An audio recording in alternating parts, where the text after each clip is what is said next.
Meshash, second half of the 7th century BC.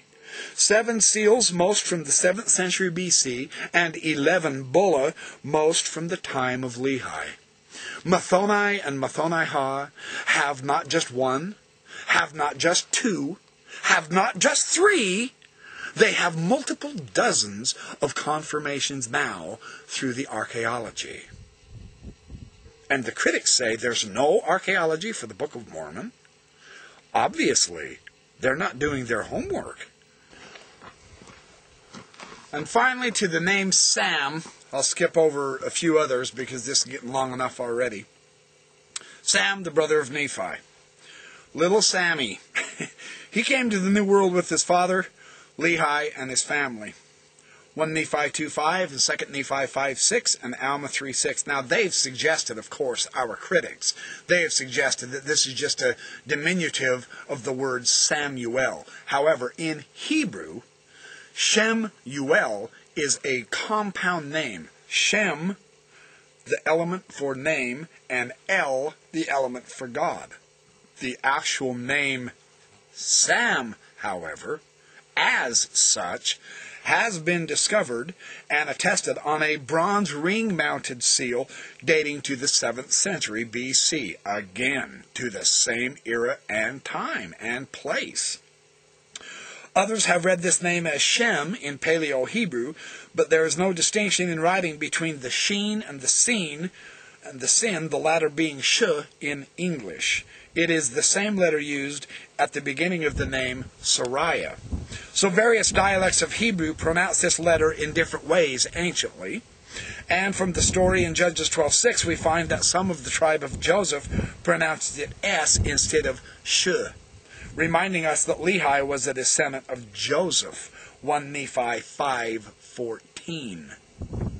The names in the Book of Mormon, the onomasticon, is just one of the interesting archaeologically attested aspects of the Book of Mormon. These names weren't just simply made up or invented. There's many others I can touch on that I think I will. I was going to cut this short, but I've got more to share with you. There is so much now coming out. I've seen critics on the internet actually say, they say, oh, the poor Book of Mormon, it's getting weaker and weaker and weaker. The more that is discovered, the less there is attesting to the Book of Mormon. It's just melting down into a pool of nothing. Who are they kidding? Obviously, they're only reading their newspapers in their hometowns. They're not studying the archaeologists at all. Is it not exquisitely fascinating that the really interesting word Ziph in the Book of Mormon, this is what King Noah taxed his people with, along with gold, silver, copper, brass, iron, and agricultural produce, according to Mosiah 11:3, Ziph and other metals were used to adorn King Noah's temple. Isn't it fascinating that this word actually is a cognate word in both Arabic? Let's see where. This is in John Twetness's The Most Correct Book. This is by Cornerstone Books for $19.99, 10 years ago. Ziph is a metal. It's the Hebrew ziw, Z-I-W, ziw, meaning splendor or brightness. It has to do with metal. It's a metal substance. Now, where would Joseph Smith have gotten that? In 1829, he didn't study Hebrew till 1835. There's no evidence that he learned all of the metals in Hebrew as far as that goes. He's 6-7 years too late for the Book of Mormon anyway. The interesting thing is that Ziph has cognates in the Arabic roots ZHW and ZYY, meaning to adorn, to cause to shine, to redden.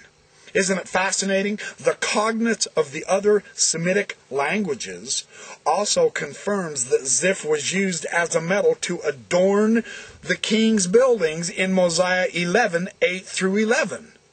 It's obviously some type of a metal. We now know that through studying the comparative linguistics of other languages as well. It could be It's speculatory, but it could be like electrum, a combination of metals. Another naturally occurring alloy may be what the medieval chemists call carcini, maybe a combination of arsenic and antimony. Who knows? We don't know. We do know it's a metal. We do know it has cognates. We do know that the cognates of other languages, Arabic for instance, means to adorn and shine. It's bright. It's beautiful. It explains King Noah's reason for using it on his buildings to make them look beautiful, self-aggrandizing himself with all these sumptuous buildings. Very interesting. Shem and Neas.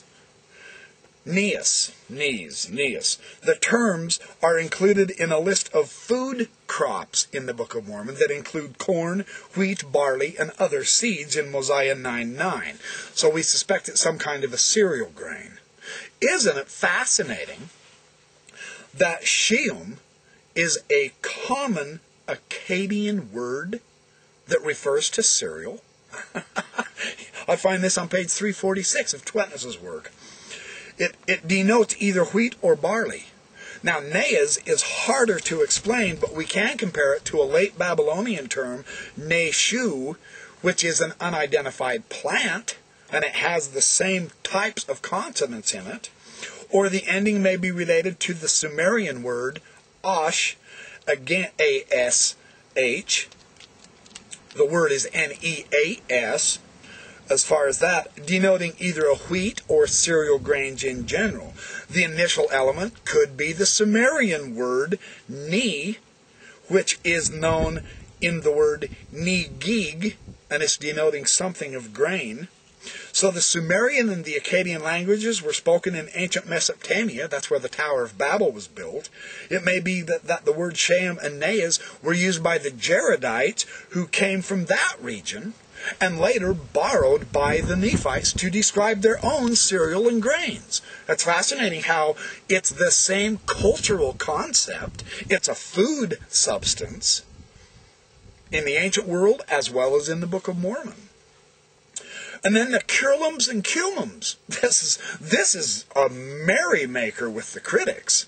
We still don't know, actually, these untranslated terms. Now, isn't it interesting that on the plates they were left untranslated because they were in a language that even the Nephites didn't understand, the Jaredite language. The Curlums and Cumums of Ether 9:19. They're included as a list of animals being useful to the Jaredites. On the other hand, Ether 9:18 lists animals that the Jaredites ate, such as cattle, ox, cows, sheep, swine, goats, and other kinds of animals. From this context, it is clear that Curlums and Cumums were non-food animals, perhaps used as pack animals. We just don't know what they are. While we cannot clearly identify the untranslated words in the Book of Mormon, the context in which they are used allows us to determine that Ziph refers to a metal, Shem and Neas refer to plants, probably cereal grains, and that Curlums and Cumums refer to animals. In the case of three of these words, Ziph, Shem, and Neas, we do have precedents in the languages spoken in the homelands of the Book of Mormon peoples that confirm our identifications. This is not Joseph Smith's wild imagination going off on a fancy tangent. We actually, and it's in the correct contexts, and it has the cognates in the correct languages. The Semitic on the one hand, and the ancient Akkadian cuneiform on the other hand. And it comes from the older part of the record of the Book of Mormon, the Akkadian cuneiform, with the Jaredites, the Asiatic peoples. That is so fascinating how the context as well as the cultural concept is perfectly matched. Ziph wasn't misidentified as a food substance. No, it's a metal. And the Book of Mormon describes it as such.